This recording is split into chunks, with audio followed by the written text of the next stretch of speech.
प्रिय साथियों नमस्कार। मैं जसवंत सिंह कैलासिया, हमारी YouTube चैनल पाराद लोकतंत्र का अंकुरण में आपका स्वागत है। आज हम लोकतंत्र के इतिहास के विषय में चर्चा करेंगे।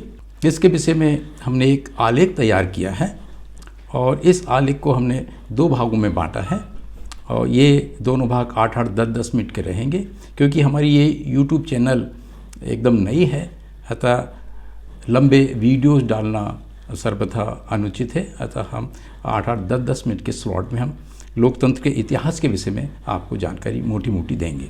मानव सभ्यता के विकास के प्रारंभिक काल में जब मानव छोटे छोटे कबीलों में या आपस में अच्छी तरह से जुड़े समूहों में, जिन्हें आदिवासी समूह ट्राइबल ग्रुप्स कहा जाता है, उनमें लोकतंत्र की प्रारंभिक अवस्था प्रिमिटिव डेमोक्रेसी विद्यमान थी। कुछ विद्वानों ने इसे ट्राइबलिज्म का नाम दिया है। इस अवस्था में एक आदिवासी समूह अपनी सामाजिक आर्थिक न्याय व्यवस्था को सर्वसम्मति से या बहुमत से चलाता था। विवाद होने पर सार्वजनिक रूप से बैठकें लेकर उन्हें परंपरागत पंचायतें कहा जाता है, ये ही संसद होती थीं। न्याय निर्णय लिए जाते थे। यह अवस्था आज भी हमें आदिवासी समाजों, अनुसूचित जातियों में देखने को मिलती है। लेकिन जैसे जैसे ग्राम, कस्बों, नगरों, महानगरों में परिणत होते गए, वैज्ञानिक आविष्कारों के कारण सामाजिक, आर्थिक, राजनीतिक, आध्यात्मिक संरचना जटिल एवं बहुआयामी होती चली गई। ट्राइबलिज्म अपर्याप्त, अनावश्यक होता चला गया एवं समाप्त प्राय हो गया। इतना ही नहीं, उसे नकारात्मक भी समझा जाने लगा। इस बात का शास्त्रीय उदाहरण हरियाणा आदि राज्यों में खाप पंचायतें हैं। भारत में बौद्ध काल ईसा पूर्व 6वीं शताब्दी से ईसा पूर्व 4वीं शताब्दी में शासन प्रशासन की व्यवस्था लोकतांत्रिक तरीके से चलाई जाती थी। इस बात के हमें प्रमाण मिलते हैं। बौद्ध सम्राटों का साम्राज्य कई संघों से मिलकर बना होता था। संघों के अंतर्गत अनेक गण होते थे जो गणराज्य कहलाते थे, अर्थात लोगों या जनता का राज्य। ग्रामीण स्तर तक आम एवं खास लोगों की राजकाज में सलाह ली जाती थी एवं सबकी सलाह से निर्णय लिए जाते थे। सम्राट भी अपने अंतर्गत संघीय राज्यों के मुखियाओं को निर्णय लेने में सहभागी बनाता था। आधुनिक लोकतंत्र की स्थापना का सूत्रपात सन 1707 में उस समय हुआ जब संयुक्त विधान एक्ट ऑफ यूनियन 1709 के अंतर्गत इंग्लैंड राज्य और स्कॉटलैंड राज्य एक हुए और ग्रेट ब्रिटेन प्रथम संसद पार्लियामेंट की स्थापना हुई।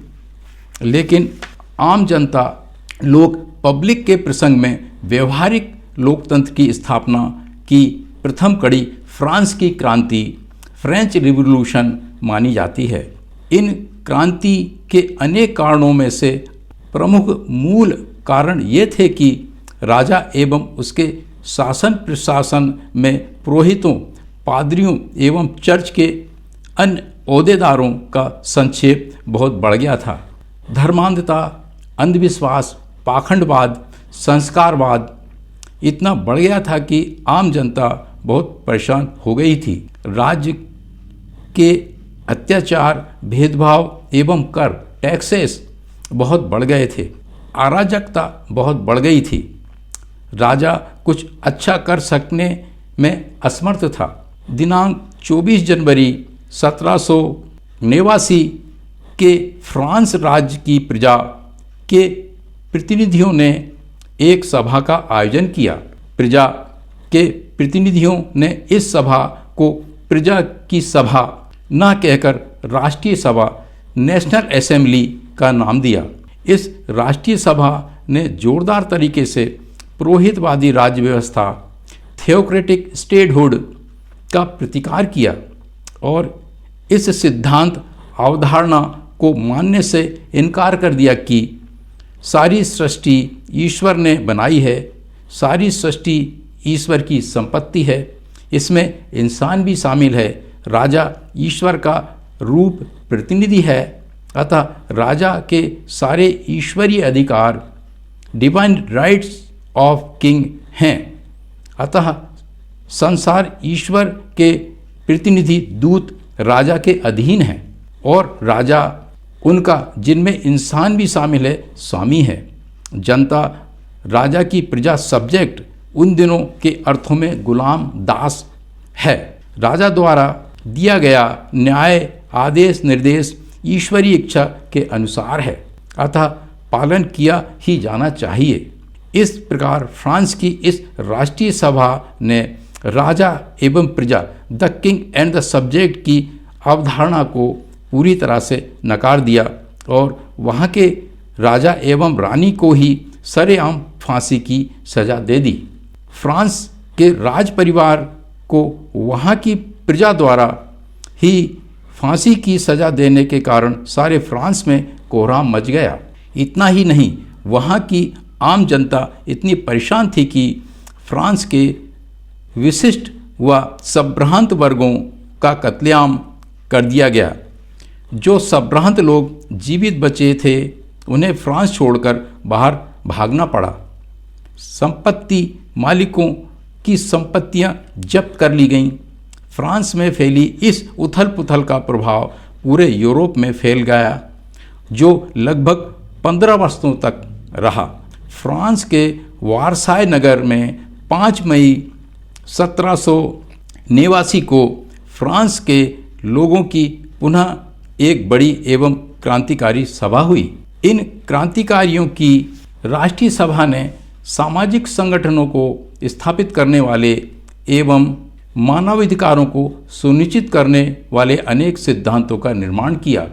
दिनांक 26 अगस्त 1789 को फ्रांस के राष्ट्रीय संसद नेशनल असेंबली ने एक ऐतिहासिक घोषणा पत्र, मानव के एवं नागरिकों के अधिकारों की घोषणा, declaration of the rights of man end of the citizen का अनुमोदन, अप्रूवल किया और कालांतर में उसे बड़ी सख्ती से लागू कर पुरोहिती राज्य व्यवस्था, थियोक्रेटिक स्टेट का खात्मा किया।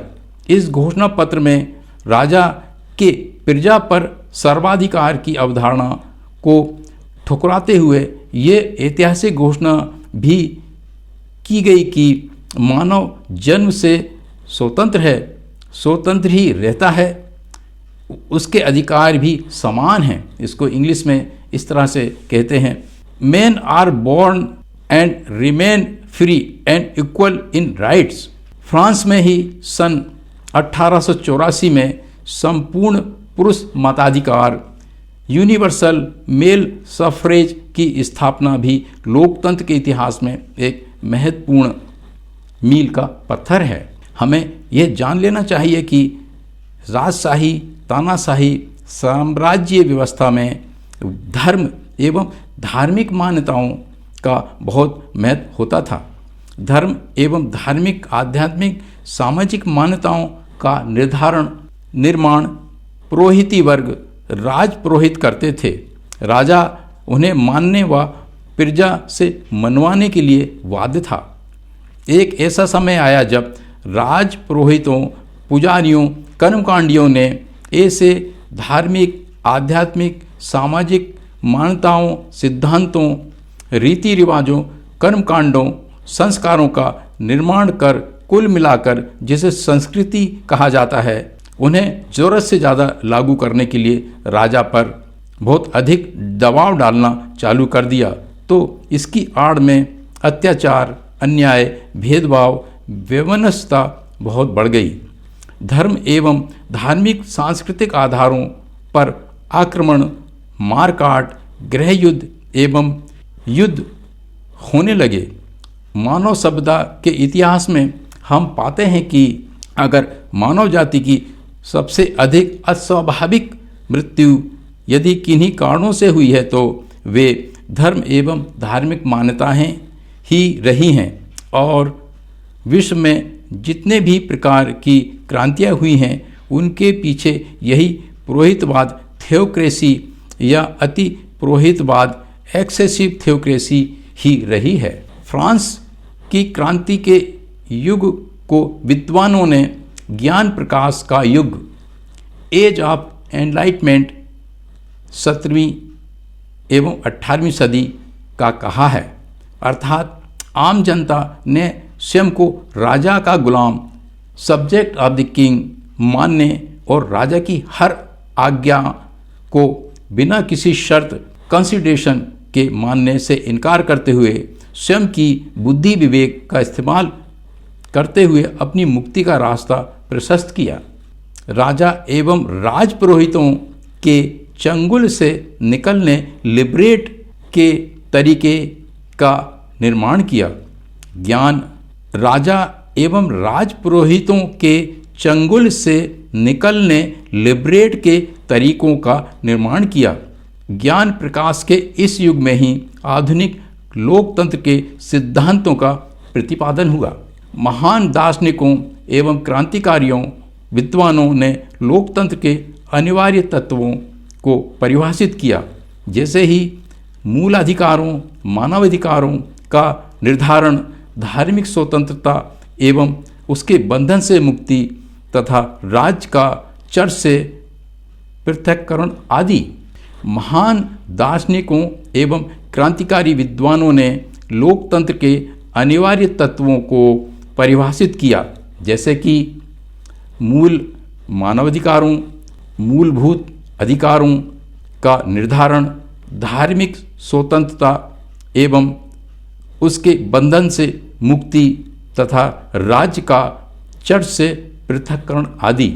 कुल मिलाकर हम यह कह सकते हैं कि लोकतंत्र जनतंत्र जन प्रतिनिधित्व का प्रादुर्भाव एवं विकास उस समय की सभी प्रकार की शासन प्रशासन व्यवस्थाओं, जिन्हें साम्राज्यवाद, इंपीरियलिज्म, कुलीन वर्गीय सत्तात्मक राजतंत्र, एरिस्टोक्रेसी, अल्पजन से शासित राजतंत्र, अल्पजन से शासित राजतंत्र, ओलिगार्ची, धर्मराजतंत्र, थियोक्रेसी, तानाशाही, डिक्टेटरशिप, फौजी तानाशाही, मिलिट्री डिक्टेटरशिप, खास विचारधारा वाले चंद लोगों का शासन, टोटलिटेरियनिज्म इत्यादि के नामों से जाना जाता है, के विरोध में अनेक भीषण एवं लंबे संघर्ष के पश्चात हुआ।